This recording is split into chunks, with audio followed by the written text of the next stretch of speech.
crane collapse, the latest on a deadly construction accident in Midtown Manhattan. Synthetic marijuana. It's not pot, and it's much more dangerous. Can you put one of the cards in?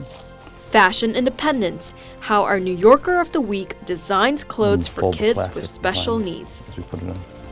It's Friday, April 24th, 2015. From Columbia University in New York City, this is Columbia News Tonight. Good evening. Welcome to Columbia News Tonight. I'm Emilyn. And I'm Renée Wunderlich. We begin tonight with a deadly accident in Midtown Manhattan just before noon. A crane being towed by a truck fell over on East 44th Street, killing one man who had been riding in the truck. Justin Morton tells us what happened. The driver was identified as 40-year-old Trevor Loftus of Yonkers, owner of Carey Contracting. He was killed when he left the truck to check out a malfunctioning crane boom. He was crushed. We're very sad to share the news that we had a tragedy on this block today in a construction-related accident. The crane was working at 219 East 44th Street, where a 400-foot-tall hotel was being built. The manager of the parking lot adjacent to the building was among the first on the scene. I approached over there and I got to see his back part, his legs, and part of his T-shirt. And he was hanging. He was caught by the arm. And somebody told me that the machine wasn't working properly, so I guess he was trying to figure it out what was wrong with it. The city's Department of Buildings is investigating the accident. No one else was hurt. Justin Morton, Columbia News Tonight. Now, something we don't expect to hear about in the nation's biggest city, coyotes. But these days, news is full of sightings and even video of the meat-eating predators. As Joe Khalil reports, chances are you won't see one in person, but still many pet owners are nervous. You can see a lot of bizarre things on the streets of New York, but this? A coyote roaming among taxicabs and traffic lights caught many people by surprise. I was nervous for our dogs and also for the coyote. Tracy Zwick and Isabel Gillies regularly walk their dog in Riverside Park, right next to the street where news crews shot this video of the coyote on Thursday night. And while they're concerned, they say they have a plan. I mean, what would you do if you just happened to see it walking around in the park today? We'd do this. Rah, rah, go, go! And it would run. Other pet owners aren't so spooked at the thought of catching a glimpse. I thought it was pretty cool. Grew up in Arizona, so a coyote sighting would be something pretty remarkable here in the park. And it isn't just in parks. In fact, yesterday, people reported seeing the coyote here at Lincoln Center, in the heart of one of the busiest places in the city. Yeah, coyotes definitely are known to attack dogs and cats. Critical care animal specialist Ben Davidson says in certain situations, coyotes can be quite dangerous. If you were to happen to come across a coyote and corner it or scare it, definitely it could attack. Earlier this month, 2 New Jersey men were bitten by coyotes and treated for rabies. But Davidson says these attacks are extremely rare, and he doesn't think coyotes will become part of the urban landscape. I think this is probably an isolated coyote that's down in the city, probably has found a food source here. Davidson says after this one is captured and re-released back into the wild, it's likely New Yorkers won't have to worry about more taking its place. Joe Khalil, Columbia News Tonight. A New York jury has finished its 8th day of deliberation in the murder of Eitan Pates, a child who disappeared on his way to school nearly 36 years ago. Jane Greaves reports from the courthouse in downtown Manhattan. In 1979, 6-year-old Eitan Pates disappeared on his way to school from his home in Soho. His body was never found, and in 2001, he was declared dead in absentia. In 2012, Pedro Hernandez was identified as a suspect in the case. He confessed to abducting and strangling the boy, but the defense hinges on Hernandez's mental state. Pedro was in custody for 7.5 hours. And as a result of being in custody for 7.5 hours, he came out of that time period believing that he had actually harmed Eitan Pates. Day 8 in deliberations in Pedro Hernandez's case ended with no verdict. The jury was rehearing testimony of a former federal prosecutor who was pursuing a different suspect, Jose Ramos, a convicted pedophile. Harvey Fishbein, the defense attorney, said, I don't know about you guys, but I heard a long cross-examination that went nowhere. the deliberations will resume on Monday. Jane Greaves for Columbia News Tonight. Columbia University student Paul Nungeiser sued the school Thursday, saying it failed to protect him from harassment.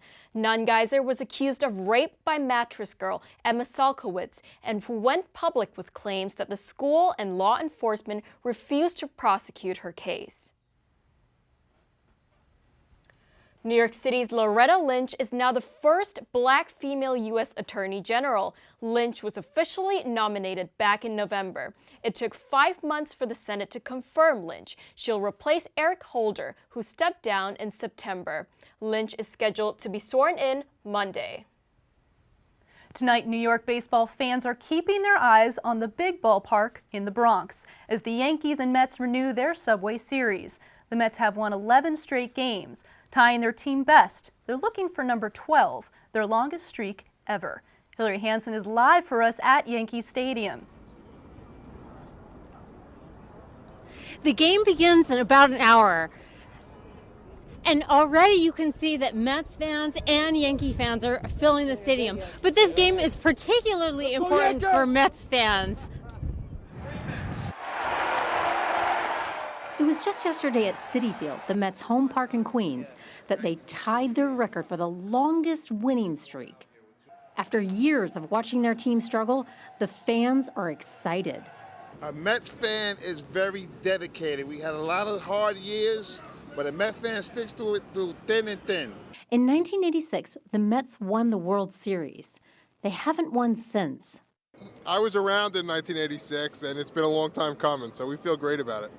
The Yankees know something about winning the World Series. They have done it 27 times. They have loyal fans too. But even their fans had some praise for the Mets this season. But they're playing great this year. Yeah. So that's great. That's something to cheer about. While the Mets have the best record in baseball right now, the Yankees have won 6 of 7 and just beat baseball's powerhouse Detroit. And Yankees fans have no doubt about who is going to win. I believe the Yankees are going to beat the Mets, definitely. But who do Mets fans think is going to win? Mets. Mets. Oh, the Mets are going to win. Let's go Mets. So beginning tonight, it'll be the Yankees versus the Nets, the Bronx versus Queens, the American League versus the National League. Bragging rights are on the line. Back to you. Thanks, Hillary. Coming up on Columbia News Tonight, is New York becoming more violent? Shootings are up.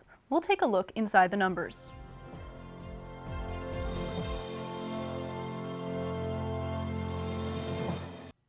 The number of shootings in New York City has been going down for years, but this year, all that's changed. Not only are shootings up, they've stayed up, particularly in the past few weeks. Samantha Miles is here to tell us what's going on. Research shows that when the weather warms up, crime rates rise. But this month, shootings have increased so much, they've broken gun-related crime records compared to last year. This man running down the street in East Harlem is about to shoot someone who's just outside the camera. It's an example of the recent gun problem in New York City. Out of sight of the camera, someone has just been wounded. Gun violence in New York City is nothing new, but in the past few weekends, the number of gunshot victims has gone up by nearly 3% citywide, especially in high-crime housing projects like Marcy Housing in Brooklyn. Most of our crime happens in the inner city neighborhoods, and they tend to revolve around the housing developments that we have in New York City. Brooklyn was not the only borough affected by the shootings. The Bronx has seen a large increase in shootings in Highbridge. The neighborhood is just a genocide. You know, the neighborhood you do hear the most shootings in the Bronx. Honestly, I have been everywhere else, and I can say it's way worse over here now than before. Even though New York City has one of the toughest gun laws, the problem is how guns get into the city. Guns coming in from states that do not have strong gun laws, states like Virginia, like Florida, like Georgia, like the Carolinas. And so this trafficking is a real problem. In the wake of the recent shootings, the city plans to increase the police force by 1,000 officers in the Bronx, Queens, and Brooklyn. Mayor de Blasio turned down this increase last year, but now it appears he has to deal with this problem. Emilyn. Thanks, Samantha. The Everybody Loves Raymond television series is mourning the loss of their very own. 19-year-old Sawyer Sweeten played Jeffrey Barone on the show from 1996 to 2005. He apparently shot himself. Sawyer played one of Ray's sons alongside his real-life twin brother, Sullivan, and sister Madeline, who played Ray's daughter. In other media news, cable giant Comcast will not merge with Time Warner Cable. The companies confirmed today that they are walking away from the $45 billion deal. The FCC and the Justice Department opposed the merger. Neither company could show how the merger would improve customer service. Regulators were concerned combining the cable titan Comcast with one of its major competitors, Time Warner, would have caused something of a monopoly in many markets. The combined company would have controlled 40% of the internet access across the country. Now, this announcement comes as many consumers are ditching cable subscriptions for online video streaming services like Netflix, Hulu, and Amazon Prime. When it comes to your cable bill or anything else, usually we're limited to dollars and cents. These days, some people are saying there's a better way, the Bitcoin. But that alternative to digital currency may be facing some problems of its own in the near future if New York approves something called the Bit License. Tatiana Ilianko explains. Michael Jarmus owns Old Man Hustle on the Lower East Side. He's been accepting bitcoins at his bar as a payment for the last 2 years. What is Bitcoin? Bitcoin, a digital currency, is not regulated by governments, banks, or other authorities. Michael says the system works well for him and his customers. It's cheaper than all credit card processing. They're going to take over 2% for all your credit card fees. The Bitcoin fee is so nominal, it's so small, it's nothing. Bitcoin users do not have to disclose their identity when they make purchases. Users like this feature because they do not have to worry about their data being sold. But that can change soon, at least in New York. Next month, the New York Department of Financial Services will consider the final proposal of the Bit License. This would require wallet providers for storing Bitcoins, such as Blockchain, Coinbase, and Circle, to buy a license at a cost of $5,000 to operate in New York. This is an attempt to regulate the digital currency. In 2013, Silk Road, known as eBay for drugs, was shut down by FBI. Bitcoins were the main currency on the marketplace. According to state bank regulators, the license could root out illicit activity. Some experts disagree.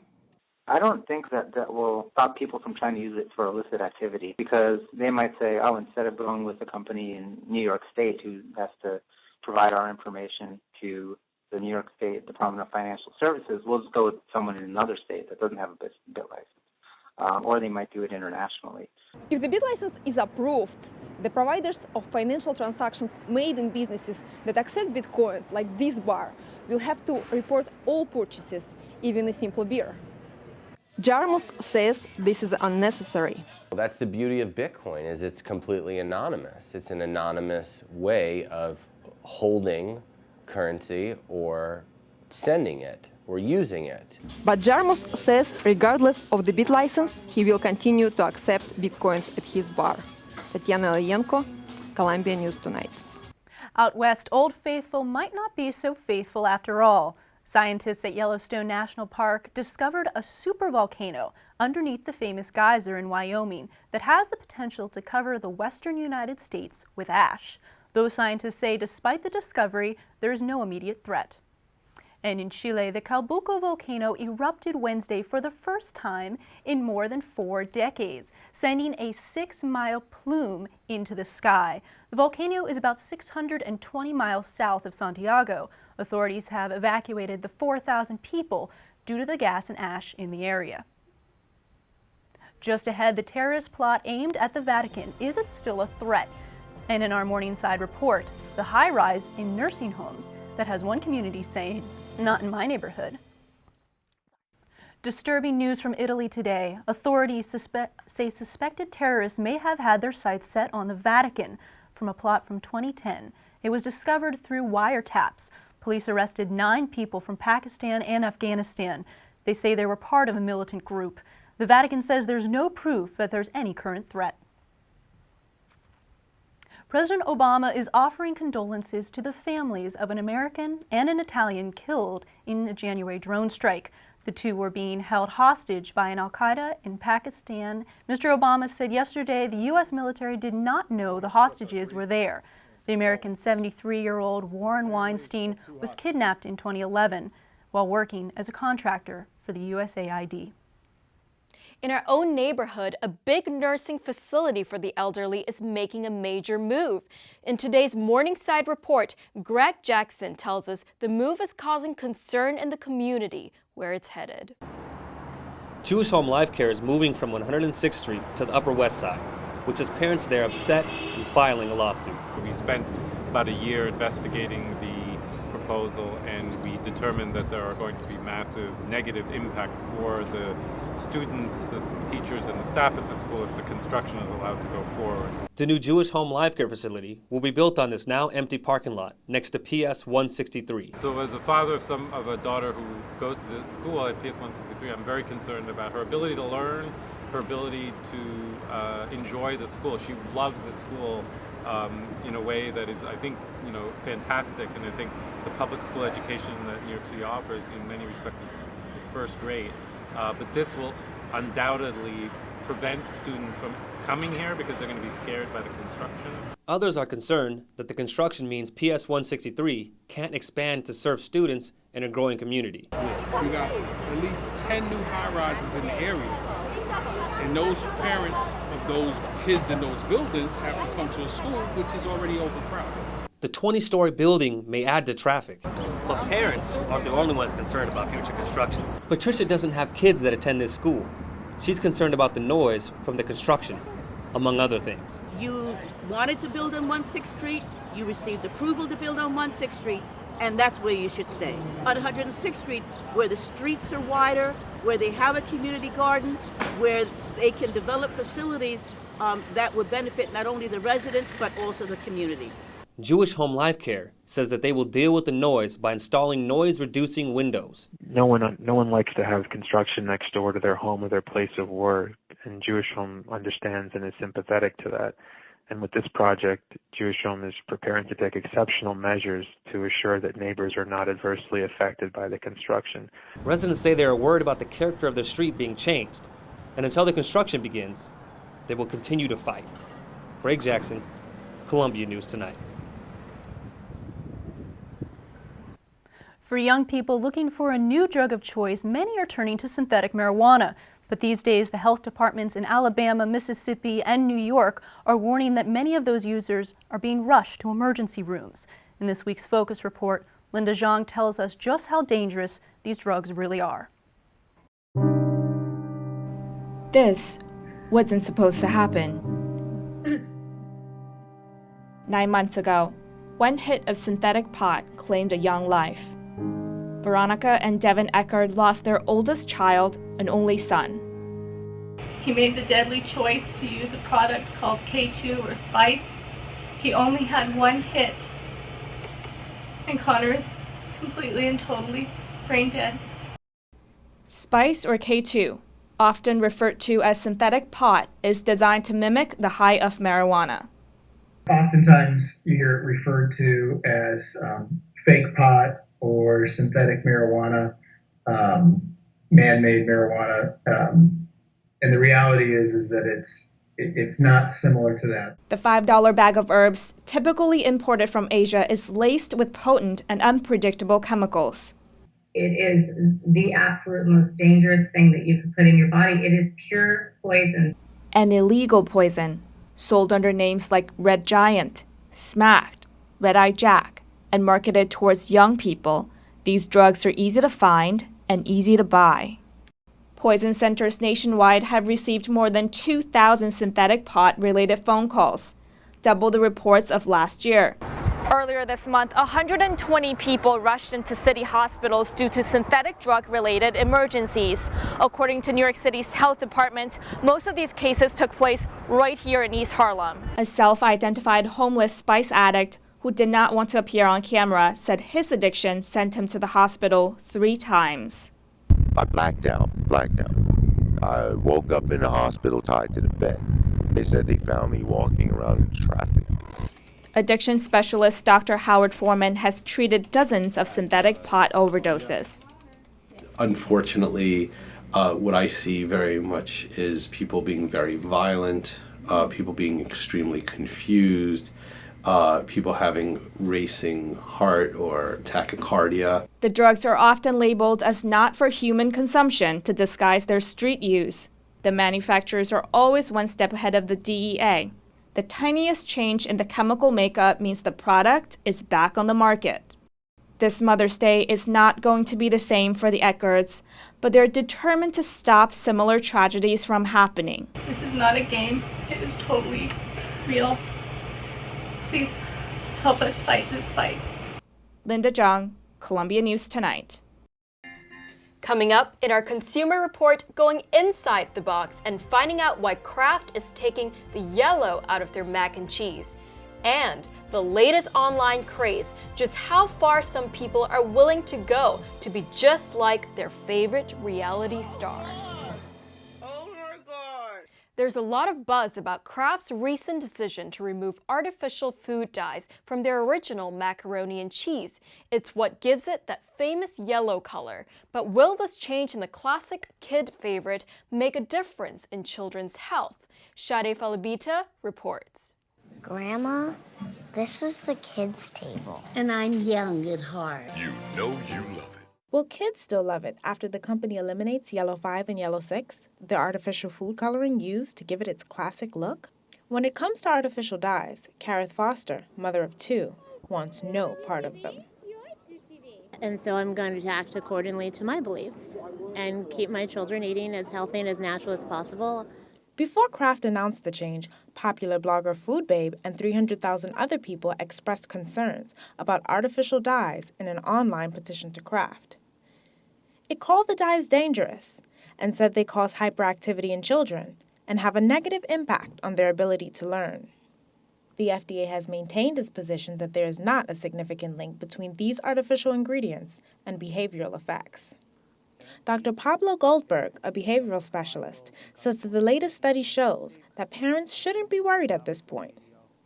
It could make a small difference, and it could make a small difference in a small amount of population. That's all we could tell, scientifically speaking. Natural versus artificial. The organic food movement has become big business, and that, along with pressure from consumers, has been enough for Kraft to join the bandwagon. Still, some mothers are not comforted by the FDA's approval. Just like thinking about my daughter and not wanting her to be exposed to things that I can't control. And I think a lot of parents have been kind of tricked into like, oh, hey, a box is 50 cents and, you could feed 3 or 4 or 5 kids on one box. So, of course, it's a deal, but like, what are you doing to your kids? Dr. Julie Klevner points out that artificial dyes have no health benefits. They're not nutrients, they're not vitamins, and so if someone chooses to eliminate that, they're not risking any sort of ill effects for the child. Are artificial dyes dangerous? It's still not clear, but a growing number of consumers seem to believe it's better to be safe than sorry. Renee? Thanks, Shade. New York Attorney General Eric Schneiderman filed lawsuits against Portofino Spas and Total Tan Thursday, saying the chains falsely advertised the benefits of indoor tanning as safe alternatives to tanning outdoors. Total Tan denied the claim, while Portofino didn't immediately comment. UNICEF estimates that diarrhea kills 1 child every 30 seconds, but a simple household item can prevent the diseases associated with it by about 40%. Stephanie Beach talks to a business owner who hopes to bring a better sanitation to everyone. Olive oil, coconut oil, palm oil, soy oil, castor oil. Jessie Yo rattles off a list of some of the ingredients that go into her seemingly simple product. Plus lye, and it's a mixture of water and sodium hydroxide. Bare soaps. It is one of the easiest ways that you can improve how you treat your body by first converting to an all-natural substance. Bare soaps come in a variety of scents. There's lavender, lemon, citrus, there's even a charcoal bar that smells like eucalyptus. But they're more than just that. As the package says, they do good for us and for others. 20% of proceeds are invested in bringing antiseptic resources to everyone. There would always be these remote villages in these areas where Westerners would go and dig a well, but there wouldn't be a follow-up of sanitation. Sanitation education is the core mission behind the company, since millions of people in developing countries do not have the ability to freely access products like soap. You can benefit yourself while also helping someone else with one decision be able to impact the lives of others. In 2014, Bear Soaps donated over 500 bars to a village in Kabarmedo, Uganda. The company also contributed $2,000 for toothbrushes, vaccines, and vitamins. And they held soap-making workshops to teach sanitation skills. And some entrepreneurial ones, too. One person who attended actually ended up pursuing it and perfecting it. So now he's trying to make a business out of it over there. And Yo has a lot of advice for others who want to start their own socially conscious startups. There really is no excuse not to. My advice is just go for it because you have so little to lose. Advice that has provided Yo with a recipe for success. Stephanie Beach, Columbia News Tonight. Angelina Jolie may have made luscious lips popular, but it's Kylie Jenner who made them desirable at all costs. Tonight, a look at how some teens are willing to use a dangerous method to achieve the look. Kylie Jenner is the latest Kardashian to break the internet. Kim's 17-year-old sister, known for her full lips, has inspired teens across America to take on the Kylie Jenner challenge. So how does it work? This do-it-yourself method involves 3 steps. Grab a shot glass, place it over your lips, and suck for 15 to 60 seconds. There you have it, plump lips. Sounds innocent enough, right? Experts say no. If the negative pressure in the cup is too high, it would cause the ends of the capillaries to break, which would eventually cause bruising. I don't think that there would be permanent damage.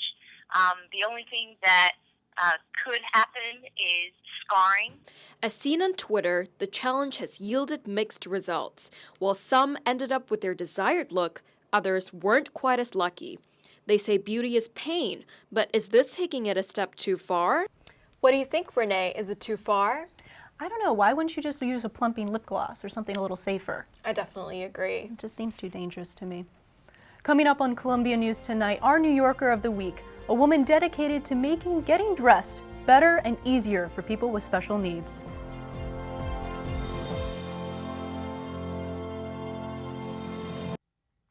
April is Autism Awareness Month. The CDC says at least 1 in 68 children has autism spectrum disorder. Our New Yorker of the Week is improving the lives of people affected by autism. Lydia Hu has the story. Perfect. We'll walk right over. We'll Peter is a young adult with special needs. Here he is working with a job coach to fold a shirt. But this is no ordinary shirt. It's designed by Lauren Terry for people with special needs. That's how it looks so pretty. Okay. You might recognize Terry, not for her work in fashion, but for her prior career as a broadcast journalist. Stephen, good to see you. Good to see you, Lauren. All right, let's just talk a little Her bit 2006 documentary about autism got her thinking about clothing for people with special needs. But Terry already knew a lot about autism. Her son Liam lives with it every day. One day at a baseball game, I took my son to the restroom. He had to go into the men's room alone because I couldn't go in with him anymore. He was too big. He emerged from the men's room with his jeans down around his thighs. It was a mortifying situation. It was also the tipping point. I knew right then and there that something had to be done. And Independence Day clothing was born on that day. Autism can make a simple task like getting dressed a challenge. No, Liam, that's backwards. In traditional clothes, it could take Liam 30 minutes or more to get dressed every morning. No, Liam, that's backwards. Experts say parents should coach a child with autism on how to dress rather than dress him. Terry's designs have no distracting zippers, buttons, or seams. And there's no wrong way to wear the Independence Day clothes. Each item is totally reversible. No matter how you put this shirt on, it fits correctly. There is no front, there is no back. Also, we've got no scratchy tags in there. The other thing that we decided to do was we decided to put a little hidden compartment, and that's where your GPS goes. Some people with special needs have a tendency to wander. The concealed GPS helps parents and caregivers keep track of loved ones. Independence Day Clothing partners with Able Community Services to provide job training skills for 20 young adults. By having the relationship with Independence Day Clothing, it gives us an opportunity to say to the community, hey, our individuals, we're building their resume. The first time that I saw the young folks from Able Community Services folding, packing, and shipping my clothes, I knew that we'd really come full circle. I'd made this clothing line for people with special needs, and then young adults with special needs were actually doing the fulfillment of these products. I just felt like this has to work. And it is working. The clothes are available online only, but sales are gradually rising. This month, sales are expected to be the best yet. A true labor of love for this mom, Terry's clothes are changing lives. It's incredibly liberating. In fact, that's why I call the company Independence Day, because it's Independence Day for mom, it's Independence Day for the person who wears it. It's really Independence Day for everybody around that person who needs just a little help getting dressed every day. Lydia Hu, Columbia News Tonight. That's Columbia News Tonight for this week. I'm Emilyn Tay. And I'm Renée Wunderlich. Good night.